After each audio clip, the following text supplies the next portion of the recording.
Most of us have had an inhibition before boarding an airplane. What if something goes wrong?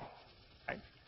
But did you know that preventable medical errors are the third leading cause of death in the United States after heart disease and cancer? Ironically, if you do the math, it is 1,000 times riskier to be in the hospital than to fly someplace. Whatever the error be, it comes down to one person in charge of the room, the doctor. And in case of surgery, the surgeon. That is why surgical skills are really important. Coaching, much like that in athletics, has shown to be valuable in surgical skills development. But this is limited because how do you get that experienced faculty surgeon into the laboratory to coach their trainees? Their time spent in the clinic and performing surgery is valuable and brings revenue to the hospital. But such coaching does not.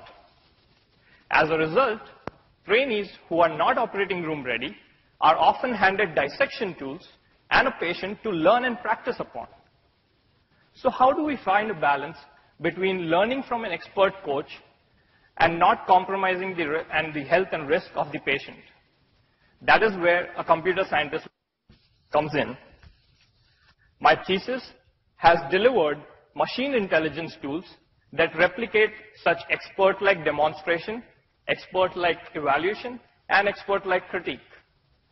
First, I introduced a concept of teaching cues that demonstrate an ideal approach to perform a surgical skill. Then, I developed a method to score their performance. These two things tell them how do I do it correctly and how did I do. But that is not enough. Imagine getting back a graded assignment without any information on where you lost your grades. So, I devised a mechanism to deliver a breakdown of their performance. To answer that question, where in the performance was I good and bad? Furthermore, this evaluation with a relevant critique on what went wrong in their performance.